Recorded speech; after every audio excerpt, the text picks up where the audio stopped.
Hello दोस्तों, स्वागत है आपका अपना YouTube channel school of study में। आज हम बात करने वाले हैं हमारे हरियाणा जीके का अगला टॉपिक जो रिलेटेड रहेगा हरियाणा के इतिहास से।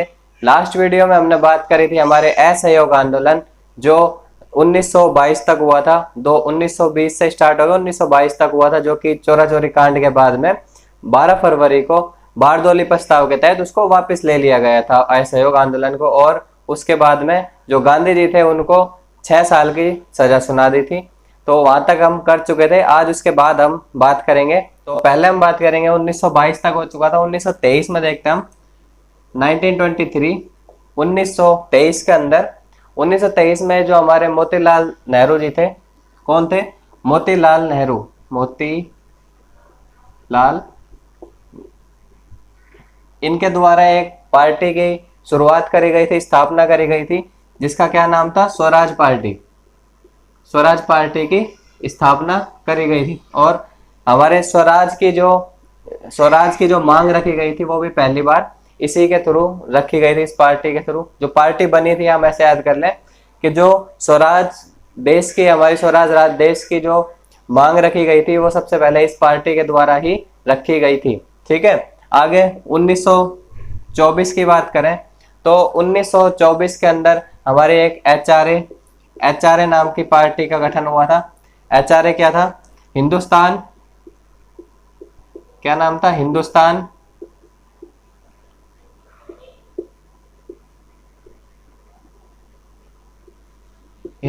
Republic association.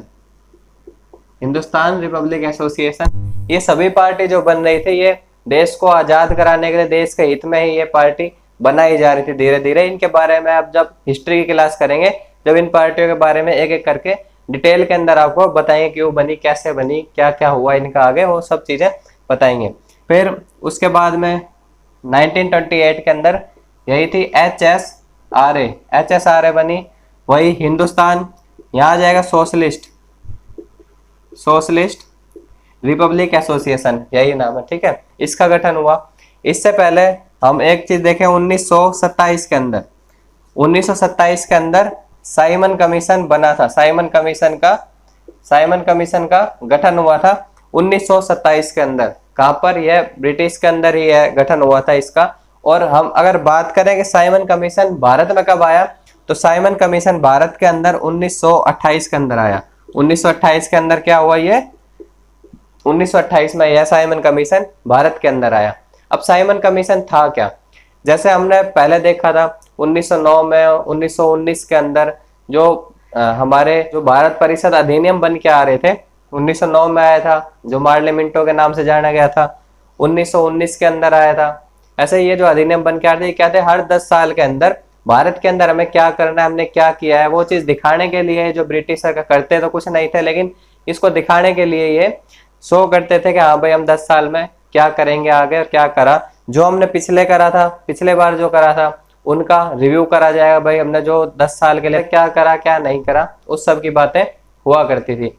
ऐसे ही अब ये 1928 के अंदर 27 में गठन हो, 1928 के अंदर ही भारत के अंदर आ चुका था। अब इसके अंदर था क्या? कहते हैं कि भारत के लोगों के लिए आ रहा था, जनता के लिए आ रहा था, लेकिन इसके अंदर 7 मेंबर की कमेटी थी। ये जो साइमन कमीशन था, 7 मेंबर की कमेटी थी। इसके अंदर से एक मेंबर भी भारत का नहीं था। तो अब आप कैसे कह दोगे भाई ये भारत के लिए था, भारत के लोगों के लिए था, उनके लिए भला काम करने आया था? जब भला काम करने के लिए आया तो 7 में से एक मेंबर तो इंडिया का होता, जो इंडिया के बारे में, इंडिया की जनता के बारे में सोच सके। ऐसा कुछ था ही नहीं। फिर आगे क्या होता है? 28 में ये हो जाता है। अब भाई इसका विरोध किया गया, इंडिया के अंदर इसका काफी विरोध किया गया। सबसे ज्यादा विरोध किया गया, अगर हरियाणा की बात करें तो हरियाणा में जो इसका विरोध किया गया था सबसे ज्यादा, वो रोहतक और झज्जर और एक अंबाला। रोहतक, झज्जर और अंबाला के अंदर इसका काफी विरोध किया गया था हरियाणा के अंदर।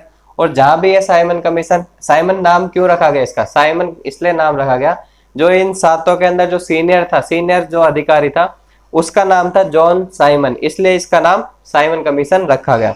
अब यहाँ विरोध की बात कर रहे थे, जहां ये जा रहा था वहां इसका विरोध हो रहा था, काले झंडे दिखाए जा रहे थे और साइमन गो बैक के नारे लगाए जा रहे थे। अब साइमन कमीशन था, इसके अंदर हमारे एक जो काफी लोकप्रिय नेता थे जिनका क्या नाम था, लाला लाजपत राय थे, उनके जो शहीद हुए थे, जो लाला लाजपत राय, वो भी इसके विरोध में ही शहीद हुए थे। इसके विरोध में कैसे, जब वह साइमन कमीशन का विरोध कर रहे थे तो उस टाइम पे जो ब्रिटिश सरकार थी उन्होंने अपने पुलिस वालों से कह के लाठियां चार्ज करवा दी थी, और वो लाठियां जो हमारे लाला लाजपत राय थे उनके सर में लगी और सर में चोट के कारण वह शहीद हो गए थे। इसीलिए हम 17 नवंबर को, उस टाइम पे 17 नवंबर 1928 को, 17 नवंबर 1928 17 नवंबर 1928 को काफी जगह शोक सभाएं बनाई गई। शोक सभाएं किस लिए, क्योंकि जो हमारे ये नेता थे, लोकप्रिय नेता थे, ये शहीद हो गए थे, और इससे लोगों के अंदर काफी रोष पैदा हुआ, काफी ज्यादा गुस्सा पैदा हुआ, और आगे जाके यह और ज्यादा भयंकर रूप धीरे धीरे लेने लगा। जब ये हो गया, फिर इसके बाद 1929 के अंदर जो हमारी कांग्रेस की जैसे हर साल मीटिंग होती थी, हर साल मीटिंग होती ही थी जो दिसंबर महीने में होती थी, तो ऐसे ही जो 1929 में जो इनकी मीटिंग हुई थी वह लाहौर के अंदर हुआ था। जो अधिवेशन हुआ था इनका लाहौर के अंदर हुआ था। उस लाहौर अधिवेशन के अंदर जो कांग्रेस के कार्यकारिणी सदस्य थे, जो कार्य करते थे, उनको यह आदेश दिया गया कि आप जो हमारा सविनय अवज्ञा आंदोलन हम स्टार्ट करने जा रहे हैं, सविनय अवज्ञा आंदोलन, सविनय अवज्ञा,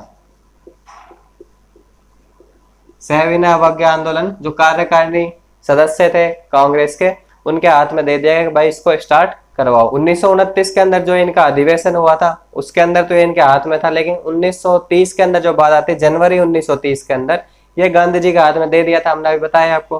तो जब ये गांधी जी के हाथ में दे दिया सविनय अवज्ञा आंदोलन नेतृत्व करने के लिए, तो गांधी जी ने टाइम दिया जो ब्रिटिश सरकार थी उसको 31 जनवरी 1930, 31 जनवरी तक का गांधी जी ने उनको टाइम दिया कि आप हमारे 11 सूत्रीय मांगों को पूरा करें। 11 सूत्रीय मांग मतलब उसके अंदर 11 मांगे थी, उन 11 मांगों को पूरा किया जाए, अन्यथा फिर हम आगे अपनी कार्रवाई करेंगे। तो 31 जनवरी तक कोई रिजल्ट नहीं आया, तो देखा गांधी जी ने भाई कोई आगे रिस्पॉन्स ही नहीं दे रहा हमारी बातों का, तो 12 मार्च को इन्होंने क्या करा, अपनी एक दांडी मार्च स्टार्ट कर लिया। दांडी मार्च कहाँ से, साबरमती आश्रम से इसको स्टार्ट करा, साबरमती आश्रम से इसको स्टार्ट करा, और 241 मील का ये रास्ता था। कहां तक था, समुद्र के तट तक, जो गुजरात के अंदर समुद्र का तट पड़ता है वहां तक इसका रास्ता था। 12 मार्च को यह स्टार्ट करी गई थी, और अपने 78 जो इनके मेंबर थे, इनके साथ 78 बंदों के साथ, 78 लोगों के साथ इन्होंने अपनी दांडी यात्रा को शुरू कर दिया गया था। अब शुरू करने के बाद ये 6 अप्रैल को, कितने को, 6 अप्रैल को ये अपने 241 मील कवर करके अपने जगह पहुंच चुके थे, और वहां पर इन्होंने वहां नमक को हाथ में लेके, जो उनकी जो ब्रिटिश सरकार का जो था कि भाई ये नमक नहीं बनाएंगे, नमक के हाथ नहीं लगा सकते लोग इंडिया के, तो उन्होंने नमक हाथ लेके यहाँ पर इस कानून को तोड़ दिया था, और उनके रूल थे, कानून थे, तोड़ के अवज्ञा कर दिए थी। ठीक है, सविनय अवज्ञा थे, उसकी कानून को तोड़ दिया था, उनके कानूनों को अवज्ञा कर दिया था, यानी हम आपके कानूनों को नहीं मानते। ये चीजें उन्होंने वहां पे जाके कर दी थी। आगे अब बात आता है इसके अंदर जो नेतृत्व कर रहे थे, हरियाणा के अंदर सूरजभान जी थे, जो इनका लाला सूरजभान जो इनका नेतृत्व कर रहे थे, और इसके बाद जो हरियाणा के अंदर दुलीचंद जी थे, लाला दुलीचंद जी थे, उनकी बेटियां थी 3, जिनका नाम था विद्यावती, यशोदा और जमुना, 3 बेटियां थी, वह भी इनका नेतृत्व कर रही थी महिलाओं की तरफ से। तो और इसके अंदर क्या था, एक बेल्ट बनाई हुई थी गांधी जी के द्वारा, क्या, जैसे यह है तो सबसे आगे लेडीजें खड़ी हैं, उसके पीछे बच्चे हैं, फिर बुढ़े बुजुर्ग है, उसके बाद जो ये हमारे नौजवान होते हैं उनको खड़ा किया गया। किस लिए खड़ा गया, ऐसे नहीं कि उनको बचा के रखना है, नहीं, इसलिए खड़ा किया गया क्योंकि गांधी जी की नीति क्या थी, अहिंसावादी, और नौजवान आगे खड़े होंगे तो हिंसा होनी है।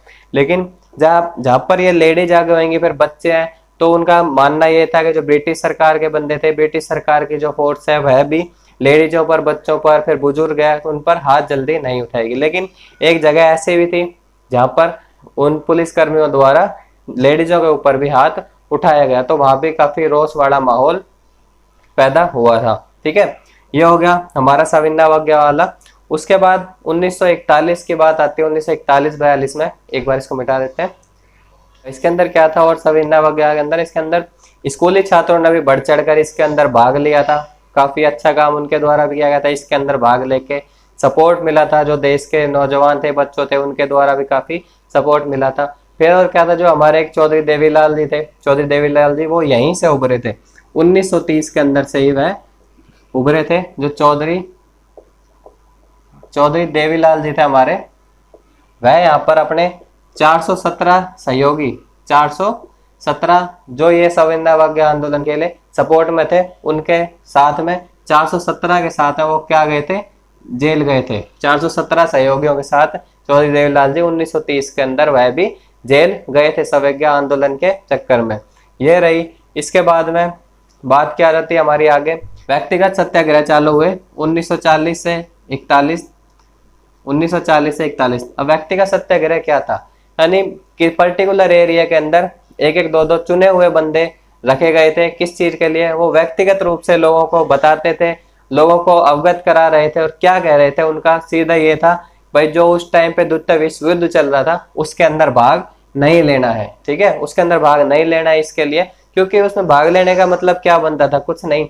ब्रिटिश सरकार थी, वो यूज कर रही थी, वो यह कह रही थी कि आप हमारा साथ दो, जो विश्व युद्ध उसमें भाग लो, और उसके बाद जब हम आगे जीत जाएंगे, उसके बाद हम आपको आज़ादी दे देंगे और जो आपकी मांगे होंगी उनको पूरी कर लिया जाएगा। लेकिन कहने का और करने का फर्क होता ही है। तो यहाँ पर गांधी जी ने भी इसको मना करा, गांधी जी ने मना करा और व्यक्तिगत रूप से सबको मना किया जाने लगा कि भाई हमें विश्व युद्ध के अंदर भाग नहीं लेना है। उसके बाद क्या था, दिल्ली की तरफ ये ऐसे ही शहरों से गाँव में बताते बताते ये कहाँ चलने लगे, दिल्ली की तरफ बढ़ने लगे आगे। तो यहाँ पर एक नारा भी चलने लगा था, वो क्या चलने लगा था, चलो दिल्ली, चलो दिल्ली। तो वो यहीं से ही वो नारा लगा था, वो इसी चीज को बढ़ावा देते हुए व्यक्तिगत रूप से कि हमें विश्व युद्ध के अंदर भाग नहीं लेना है। और वह कहते कहते कहाँ चलते जा रहे थे, दिल्ली की तरफ चलते जा रहे थे। फिर आगे बात आ जाती है हमारी 1942। 1942 में जैसा आपको पता ही है सबको, क्या था, 8 अगस्त 1942 क्या यहाँ पे नारा लगा था, भारत छोड़ो आंदोलन चालू किया गया था। यहाँ पर भारत छोड़ो आंदोलन यहाँ पर चालू किया गया था। अब भारत छोड़ो आंदोलन के अंदर क्या चीज थी, ये ब्रिटिश सरकार से कहा जा रहा था कि आप यहाँ से भारत छोड़ो और आगे बढ़ो। इसके अंदर देश के जितने भी संगठन ने, मैक्सिमम सभी संगठनों ने इसके अंदर भाग लिया था। और जो अंग्रेजों के खिलाफ जो ये मुहिम चलाई जा रही थी भारत छोड़ो आंदोलन वाली, यह आंदोलन चल रहा था, इस आंदोलन के लिए काफी बढ़ चढ़कर हिस्सा लिया गया था। जो हमारे रेलवे स्टेशन थे, बस स्टैंड, डाकघर, जो भी पोस्ट ऑफिस वगैरह जो भी थे, सबके अंदर इस आंदोलन का चर्चा पूरी तरीके से थी और सब इस चीज के सपोर्ट में थे, लगे जा रहे थे कि भाई भारत छोड़ो आंदोलन में पूरी तरह से सपोर्ट लोगों का मिल रहा था। उसके बाद में एक टीम और थी जिसने इसके अंदर काफी बढ़ चढ़कर भाग लिया, जिसका नाम था आईएनए। क्या थी, इंडियन नेशनल आर्मी। क्या थी, आईएनए थी हमारी इंडियन नेशनल आर्मी थी हमारी। ये किसकी थी, यह पार्टी थी, यह जो सेना थी, यह थी हमारे सुभाष चंद्र बोस की यह आर्मी थी। इनके द्वारा यहाँ पर 2845 सैनिकों ने इसके अंदर भाग लिया था हरियाणा से। और जो आंदोलन था उसको काफी बढ़िया तरीके से आगे चलाया गया। यह मुहिम काफी अच्छी चली थी। इसका जो ब्रिटिश सरकार थी उसका भी इसकी वजह से ब्रिटिश सरकार के ऊपर भी काफी दबाव बना था। इसके बाद बात आ जाती है 1946 की। 1946 के अंदर जैसा कि पता है आप सबको क्या आया था, 1946 के अंदर हमारा जो ब्रिटिश सरकार था क्या आया था, कैबिनेट मिशन आया था। 1946 के अंदर 1946 में क्या आया था, भारत के अंदर कैबिनेट मिशन आया था। और हम जब हरियाणा की अगर बात करें तो हरियाणा के अंदर इस टाइम पे जब दिख ही रहा था कि भाई आज़ादी मिलने को है, सब चल रहा था, तो इस टाइम पे गांधी जी जो थे वह मुसलमान वाले इलाकों के अंदर क्या कर रहे थे, अपनी मीटिंगें कर रहे थे। अब क्यों कर रहे थे, क्योंकि गांधी जी थे हमारे जो उनकी काफी इज्जत थी मुसलमान वाले इलाकों में भी, मुसलमान भी हिंदू भी उनके दोनों उसकी उनकी जो हमारे गांधी जी है उनकी काफी इज्जत किया करते थे। इसीलिए वह मुसलमान इलाकों के अंदर बैठक कर रहे थे। किस लिए बैठक कर रहे थे? उनका मतलब यही था कहने का कि भाई सारे एक रहो, मिलजुल के रहो, बढ़िया रहेगा। वह बस इस चीज के सपोर्ट में लगे हुए थे। इससे क्या था, कुछ मुसलमान भी लड़ाई करने से रुक रहे थे और हिंदू भी रुक रहे थे, तो आजादी के टाइम पे भी ज्यादा लड़ाइयों का सामना नहीं हो, इसी चक्कर में वह यह कर रहे थे। तो 19 दिसंबर 1946 को जो गांधी जी थे वो हमारे मेवात वाले इलाके में आए थे, हरियाणा के मेवात वाले इलाके में आए थे। वहां पर मिले थे जो वहां के नेता थे मोहम्मद यासीन खान। क्या नाम था उनका? मोहम्मद यासीन खान।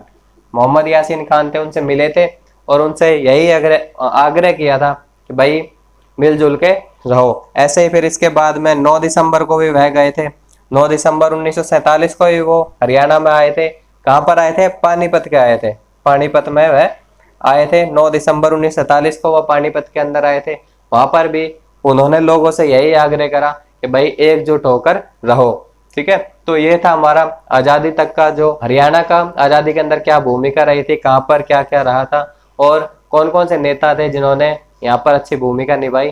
तो आप समझ ही गए होंगे। अगर फिर भी डाउट रहता है तो आप लोग से रिक्वेस्ट है, प्लीज कमेंट सेक्शन में कमेंट जरूर करें और हाँ, सब्सक्राइब करना ना भूलें। Thank you.